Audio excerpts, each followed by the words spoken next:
आज हम ग्रेड 10 की एक्सरसाइज 3.5 स्टार्ट कर रहे हैं। एक्सरसाइज 3.5 का हमारे पास क्वेश्चन नंबर 1 है। If y varies jointly has x cube and z and y is equal to 4, x is equal to 6, z is equal to 27, find the value of y if x is equal to -5 and z is equal to 9। Students question का मतलब आप सबको समझ आ गया होगा कि इस question में हम लोगों ने जो है ना y वेरीज जॉइंटली का जो ख़ास हमारे पास साइन है हम वो साइन लगाएंगे। उसके बाद हमने जो है ना इस क्वेश्चन में हमने y की वैल्यू फाइंड करनी है। और आप क्वेश्चन को गौर से देखें, आपके पास y की जो है ना एक वैल्यू दी गई है और x की आपको 2 वैल्यू दी गई हैं और z की भी 2 वैल्यू दी गई हैं। इसका मतलब है कि इस क्वेश्चन में आपने इस क्वेश्चन के 2 पार्ट्स होंगे। पार्ट 1 में आप लोगों ने जो फार्मूला पार्ट 1 में लगेगा वही formula has it is part 2 में लगेगा, क्योंकि हमारे पास जो है ना x की भी वैल्यूज़ डबल हैं और y की भी x की और z की वैल्यूज़ डबल हैं। इसीलिए हमने क्वेश्चन को 2 पार्ट्स में करना है। ठीक है, बहुत इजी है और एक ही फार्मूले की मदद से होगा जिसमें वेरीज जॉइंटली का साइन भी लगेगा। ठीक है, तो हम करते हैं। बहुत इजी क्वेश्चन है। हम सोल्यूशन लिखेंगे। सोल्यूशन के बाद हम y, अब आपके पास है ना कि वेरीज जॉइंटली, इसके लिए ये साइन ऐसे करके, अगर स्टूडेंट्स आपने ऐसे करके साइन लगा दिया फिर आप इसको अल्फ़ा रीड करेंगे। ये यहाँ से थोड़ा सा सर्कल की तरह आपने जो है ना ये साइन डालना है। उसके बाद आपके पास x स्क्वायर और z, ये आपका फार्मूला है। ठीक है, आप इसको जो है ना k भी लिख सकते हैं। हम इसको y is equal to k, varies jointly के लिए हमने k भी यूज़ किया है। उसके बाद x क्यूब, उसके बाद z, आप सिर्फ ये भी याद जो है लिख सकते हैं। अब y इज इक्वल टू के एक्स क्यूब, उसके बाद z।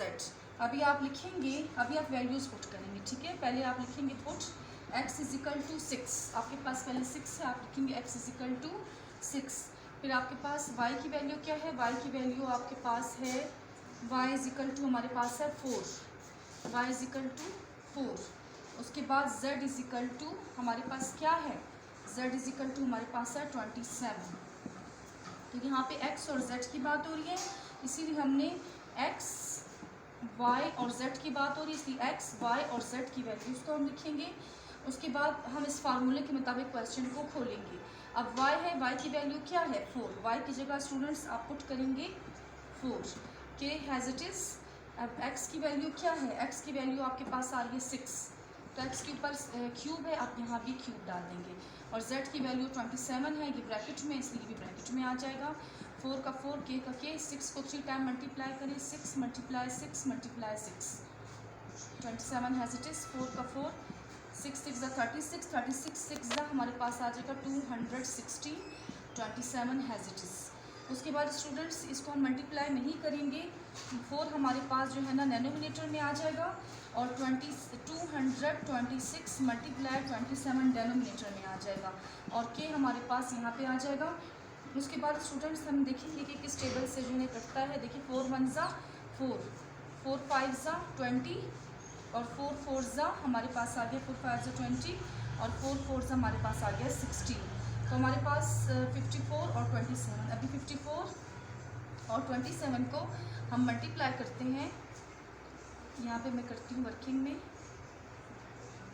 27 और 54 को मल्टीप्लाई किया, 4 7 ज़ा 28, 28 का 2 कैरी, 4 2 ज़ा 8, 8 9 10, 5 7 ज़ा 28, 28 का 2 कैरी, 5 2 ज़ा 10, 11 12, 8 has it is, 8 has it is. 2 और 1 हमारे पास आ गया, 3 और 1 का 1 हमारे पास आ गया 1 3 8 8।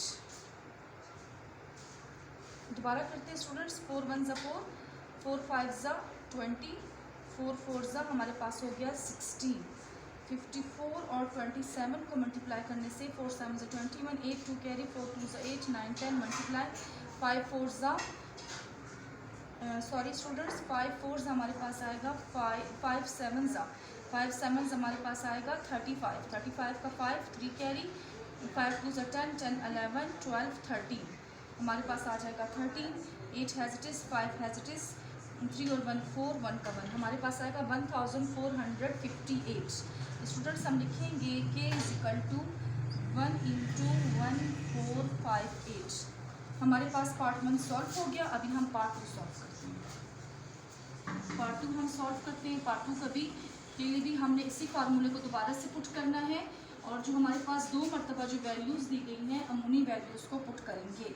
अभी हम लिखेंगे put k is equal to 1 into 1458 in equation 1।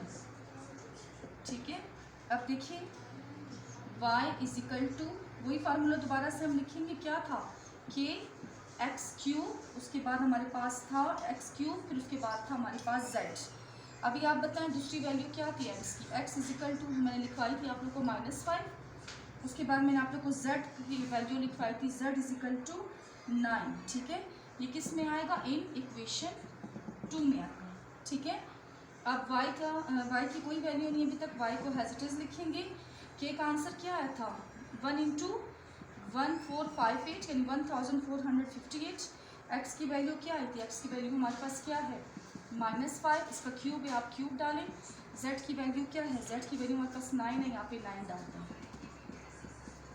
अब 5 को 3 टाइम मल्टीप्लाई करें, 5 5 25 25 5 = 125 और इस साइन को भी 3 दफ़ा मल्टीप्लाई करें, minus minus plus plus minus minus, इसका मतलब हमारा आंसर माइनस में आ गया। ठीक है, मैंने वर्किंग में आपको बता देती हूँ, यानी कि 5 को 3 टाइम मल्टीप्लाई किया, 5 5 25 25 5 = 125, यह माइनस था, माइनस माइनस प्लस, फिर प्लस माइनस माइनस, हमारे पास आया -125 हमारे पास आ गया। उसके बाद स्टूडेंट्स हमारे पास फिर 9 हमने हेजिटेज लिख दिया। ठीक है, अब उसके बाद अभी आप हमारे पास जो है ना अब 9 की टेबल से कटिंग होगी, 9 1 ज़ा 9। अभी अगर आप डायरेक्ट नहीं कर सकते आप ऐसे भी कर सकते हैं वर्किंग में।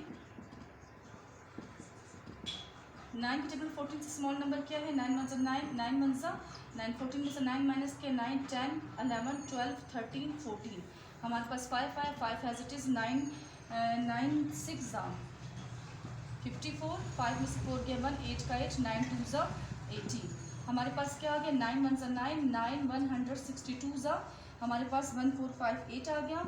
y इज इक्वल टू ऊपर हमारे पास -125 आ गया और नीचे हमारे पास 162 भी हमारे पास y की वैल्यू आ गई। ये हमारा आंसर। स्टूडेंट्स उम्मीद आपको वीडियो पसंद आई होगी, अगर आपको वीडियो पसंद आई तो वीडियो को लाइक करें, हमारे चैनल को सब्सक्राइब करें।